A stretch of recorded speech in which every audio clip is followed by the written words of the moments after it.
முதலாக உங்கள் பார்வைக்கு தான் இதை படைக்கிறோம். அதில் எனக்கு பெருமையும் மகிழ்ச்சியும்.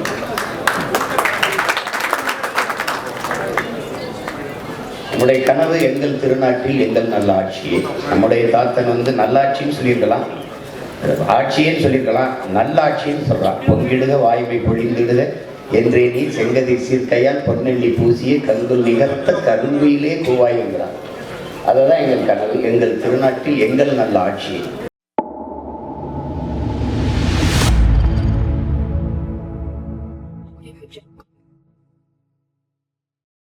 நமது பாட்டு யாமறிந்த மொழிகளிலே தமிழ் மொழி போல் இனிதானது எங்கும் காணுங்கிறான் எங்க பாட்டன் பாரதி. அவன்கிட்ட திருப்பி சொல்றான், இல்லை ஆமா பாரதி எங்கேயும் காணும்.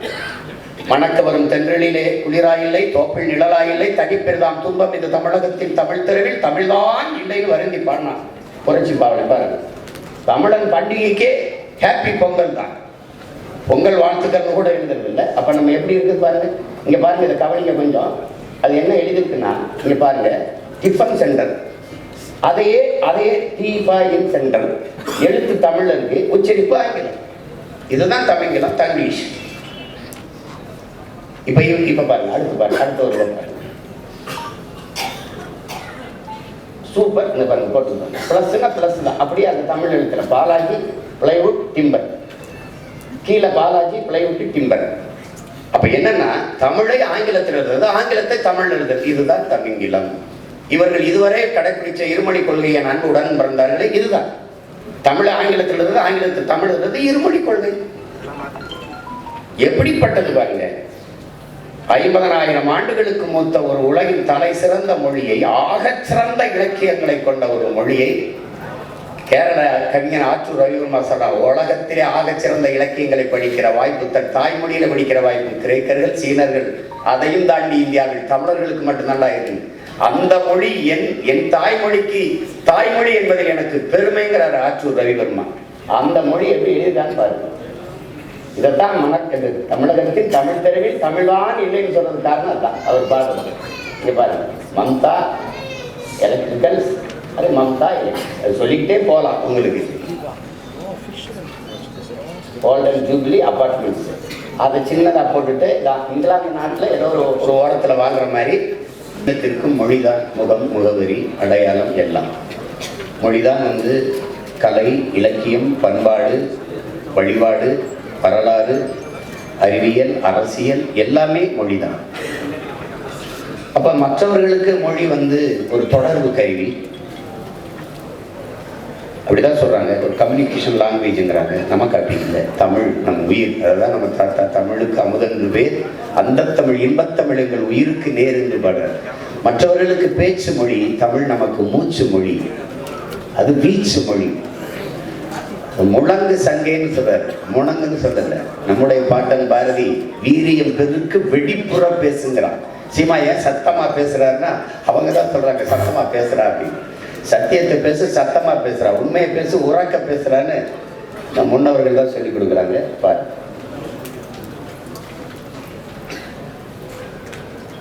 அது ஒரு தொடர்பு கருவி இல்லை, ஒவ்வொரு தேசினத்தின் உயிர். அதுவே முகம், முகவரி, வரலாறு, கலை, இலக்கியம், பண்பாடு எல்லாமே அது.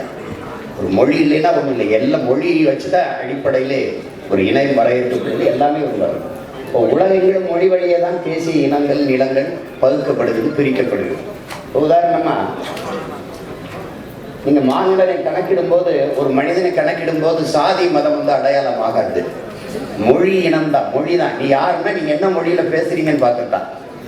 ஐ ஆம் பிரிட்டிஷ் கிடையாது, ஐ ஆம் கிறிஸ்டின் கிடையாது, ஐ ஆம் இங்கிலீஷ், ஐ ஆம் பிரெஞ்சு கிடையாது, ஐ ஆம் கிறிஸ்டின் கிடையாது, ஐ ஆம் பிரெஞ்சு. அப்படிதான் அவன் அறிமுகப்படுத்துவான். அதான் தர்வீஸ் சொல்றான், எழுதுங்கள் என் நெற்றியில் நான் இஸ்லாமியன் என்று நம்ம முழக்கத்தை முன்வைக்கல, எழுதுங்கள் என் நெற்றியில் நான் அரேபியன் என்று, அப்படிதான் சொன்னான். அதான் நாமளும் சொல்றோம், நாங்கள் தமிழர்கள் என்று நம்ம அதான் சொல்றோம். சாதி மதமும் அடையாளம் அல்ல, மொழி இனம்தான், மொழிதான் அடையாளம். அதான் சொல்லுது உலகங்கள். இப்ப நீங்க ஐரோப்பால எல்லா நாடுகளும் ஒரே மதத்தை தான் பின்பற்றுது. ஐரோப்பா ஒன்றியம் முழுக்க ஒரே மதம் தான், கிறிஸ்துவம் தான். பிறகு ஏன் இத்தனை நாடுகள்? மொழி வழியே தேசிய இனங்கள், நீளங்கள், மொழி வழியே தேசிய இனங்கள், நீளங்கள். இந்தியாவிலிருந்து பாகிஸ்தான் பிரியறதுக்கு காரணம் என்ன? மார்க்கம், ஒரு இலை, ஒரு வழி, நபிகளின் மொழி அந்த வழியே பிரிந்து சென்ற ஒரு நாடு. அங்கிருந்து பங்களாதேஷ் நேயம் பிரியுது. உருது ஆட்சி மொழியினன் என் மொழி என்னானதுன்னு முஜிபுர் ரஹ்மான் டாகா பல்கலைக்கழகத்தில் படித்துக் கொண்டிருந்தவன் கிளர்ச்சி செய்ய, உன்மொழி உருது என் மொழி வங்கம்னு மொழி வழியே தேசிய இனங்கள் தன் தாய் மொழியிலேயே பங்களாதேஷ் என்று நாடு உருவாயிடுச்சு. இதான் அடிப்படை. உலகங்களும் இதான் வரல. இந்தியாவிலே பல்வேறு மாநிலங்கள் பிரிக்கப்பட்டிருக்கு. சாதி வழியே மத வழியே இல்லை, மொழி வழியே தேசிய இனங்கள் நிலங்கள். அது கேரளா, மலையாளிகளுக்கு கேரளா, தெலுங்கர்களுக்கு ஆந்திரா, கன்னடர்களுக்கு கர்நாடகா, அப்படிதான் பிரிக்கப்பட்டிருக்கு. மகாராஷ்டிராவில் ஒரே மதம் தான், பெரும்பான்மை மதம் இந்து தான். அப்ப பிறகு ஏன் குஜராத் போகணும்? நீ மராட்டி, நான் குஜராத்தி, அவ்வளவுதான். அப்ப அதை தாண்டி உலகிலே முதன்மொழி மூத்த மொழி தமிழ். அது வரலாற்றில் பல்வேறு பேர் அறிஞர்கள் நிறுவியிருக்கிறார்கள். அமெரிக்கன் மொழியில் அறிஞர் அலெக்ஸ் குரியர் கூட உலகின் மாந்தன் பேசிய முதல் மொழி தமிழ் என்கிறார். இப்போ காலப்போக்கிலே தமிழ் மொழி இவ்வாறு ஜப்பானிய மொழிகள் ஆய்வறிஞர் கிருஷ்ண ஒன்னாட்ட சொல்றாருன்னா, 2000 ஆண்டுகளுக்கு முன்பு இந்தியாவிலிருந்து எங்களுக்கு விவசாயம் வேளாண்மை எப்படி செய்வது என்று கற்றுக் கொடுக்க வந்தார்கள். அவர்களின் மொழியிலிருந்து கலை சொற்கள், உயிர் சொற்களை, வேர் சொற்கள் எடுத்து எங்கள் மொழியை செழுமைப்படுத்திக் கொண்டோம். நம்ம படிக்கிறோம் மாசான ஒரு புக்காக்க ஒற்றைவைக்கோள் புரட்சி. அவர் தான் விஞ்ஞான நவீன விஞ்ஞானத்திலிருந்து வேளாண்மையை வளர்த்தார். அவர் பரம்பரைக்கு வேளாண்மை எப்படி செய்யறது கற்றுக் கொடுத்தவன் நம்ம முன்னோர்கள்னு அவரே சொல்றார், சுஷ்மாவோடவே சொல்றாரு.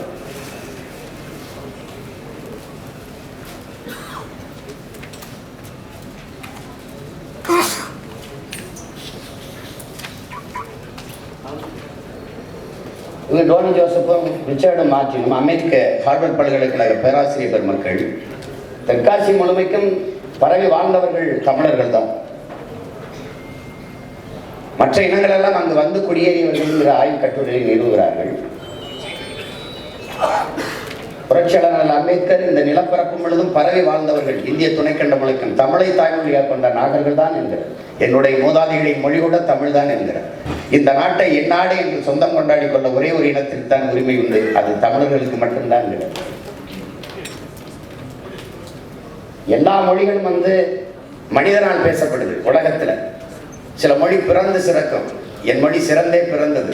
இயற்கையின் மொழி, இயற்கையின் மொழி. ஏன்னா அது ஆதி மொழி. ஆதியில் காடுகளில் மனிதன் வாழ்ந்த போது அவன் எழுப்பிய ஒளியில் இருந்து ஆ ஏ ஓ தொலை தூரத்திற்கு அழைக்க அவன் எழுப்பிய ஒளி இன்னும் தமிழ்ல இருக்குது. ஆ ஏ ஐ ஓ அதெல்லாம் இன்னும் இருக்குது. அதனாலதான் ஆதி மொழி தமிழ் என்று அறிஞர்கள் வரையறுக்கிறாங்க. எல்லா மொழியும் மனிதனால் பேசப்பட்டது, என் மொழி மட்டும்தான் இறைவனால் பேசப்பட்டது. மணிநெற்றி உமிழ் செங்கன் தளல் புரை சுடர் கடவுள் தந்த தமிழ்ங்கிறான். இறையனாரே சிவபெருமானை தந்த மொழிடாங்கிறான். நிறைமொழி மாந்தர் மறைமொழி தானே மந்திரம் என்பங்கிறான். தனியா மந்திரத்தை விட தமிழை மந்திரம்ங்கிறான்.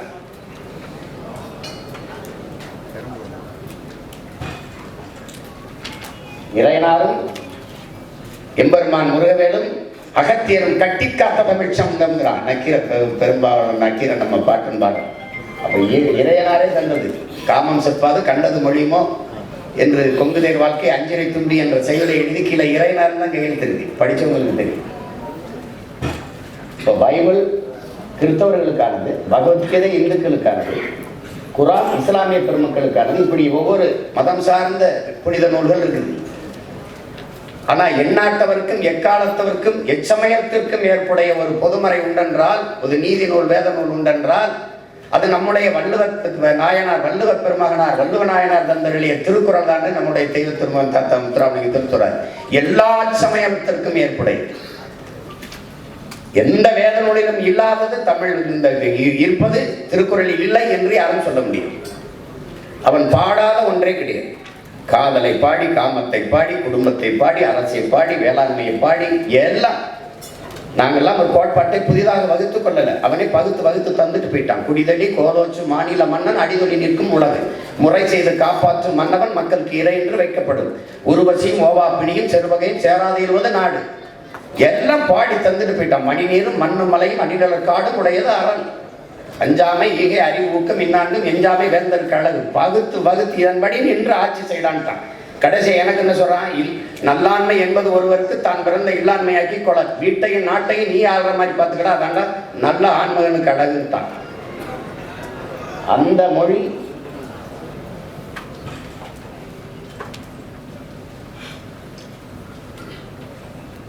உலகில் இந்த மொழிகள் எல்லாம் தோன்றுவதற்கு முன்பு இறைமகன் இயேசு தோன்றி 500 ஆண்டுகளுக்கு பிறகுதான் ஆங்கிலம் வருது.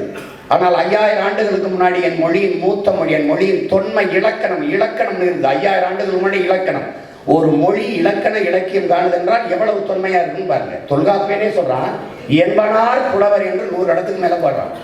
அவனைதான் நம்ம ஆதின்னு நினைக்கிறோம். அவன் சொல்றான் எனக்கு முன்னாடி அப்படி என்று 100க்கு மேற்பட்ட இடங்கள்ல குறிப்பிடுறான் என்பனார் புலவர் என்று. அப்ப அதுல இருந்து நம்ம மொழியினுடைய தொன்மத்தை நீங்க அறியலாம்.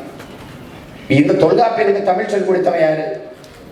இன்னைக்கு பல்கலைக்கழகங்களை நம்ம ஆய்வு செய்யறோம், திருக்குறளை படித்து இன்னைக்கு பேசுறோம். எழுசீர் நிறுத்தத்துல எழுசீர்ல ஒரு சொற்பிழை பொருள் பிழை எந்த பிழையும் இல்லாம ஒருத்தன் எழுதியிருக்கான அவனுக்கு தமிழ் படிப்பிச்சவன் யாருன்னு தேடினீங்கன்னா நம் மொழியின் ஆழம் உங்களுக்கு தெரியும். மொழி என்பது மனிதனின் உழைப்பிலிருந்து தோன்றியதுங்கிறார் மார்க்ஸ். ஆதியில காடுகள்ல வாழ்ந்தவன் எழுப்புறான், தொலைதூரத்தில் இருக்கிறவன் அழைக்கிறதுக்கு ஓ ஐயோ அந்த ஒளிகள் தான் இன்னும் அப்படியே தமிழ்ல இருக்கிறதுனால அது ஆதி மொழி. 50,000 ஆண்டுகளுக்கு மூத்தது என் தாய்மொழி என்று நம்ம தாத்தா தேவனைய பாவனர் தன் ஆய்விலே நிறுவுகிறார். அதான் நம்முடைய தாத்தா பாவலரேறு முன்னம் தோன்றிய நிலத்தில் மூத்தவர், மூத்த தமிழ் மொழி குணர்வில் மூத்தவர், தென்னன் பாண்டியன் குமரி குடிமயர் திசையெல்லாம் பரந்துலகை அளந்தவர், இன்னரும் இயலிசை நாடகம் யாத்தவர், என் திசை வாய்மையால் ஆண்டவர், இந்திய நாவலம் தேயத்து இறைமையர் என்ன வியப்படா இவர்கள் தமிழர்கள். வளர்ந்தரு காக்க வான்முகில் மலையிடை வாழ்க்கை தொடங்கியவர், வளர்ந்தரு குறிஞ்சியிலே காதலை உணர்ந்தவர், தேனுமில் முல்லை மருத நெய்தலை தீர ஆய்ந்த நல் இல்லறம் வகுத்தவர், காண்தரு பொருளையும் கடலையும் கண்டவர், கடலின் பரப்பையும் கடந்தையில் சென்றவர், ஏன் தம்பி தெரியுமா இவர்கள் தமிழர்கள். அப்படிப்பட்ட மொழி நம் மொழி என்பதை உலகில் நன்கு கட்டமைக்கப்பட்ட மொழி, நன்கு கட்டமைக்கப்பட்ட மொழி, சீராசை யாப்பு சந்தம் தொடை என்று நன்கு கட்டமைக்கப்பட்ட உலக மொழியில் உலக மொழி தமிழ்.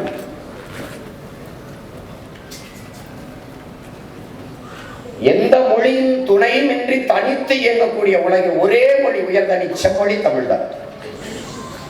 எந்த மொழி இது ரிமோட் எனக்கு இயக்கி, இது மைக் எனக்கு ஒளி வாங்கி, அது ஸ்பீக்கர் ஒளிபெருக்கி, இது கேமரா ஒளிப்பதிவு கருவி, அது டிவி எனக்கு தொலைக்காட்சி, இது டிஜிட்டல் ஸ்கிரீன் எண்ணியல் திரை. எல்லாவற்றுக்கும் கலை சொற்கள் வேர் சொற்களை உயிர் சொற்களை வைத்த ஒரே மொழி உலக மொழி தமிழ் தான்.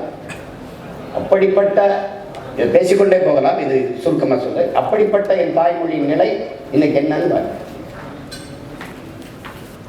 பயன்பாட்டு மொழியா இல்ல, பண்பாட்டு மொழியா இல்ல, வழிபாட்டு மொழியா இல்ல, வழக்காட்டு மொழியா இல்ல, பயிற்று மொழியா இல்ல, பேச்சு மொழியா இல்ல.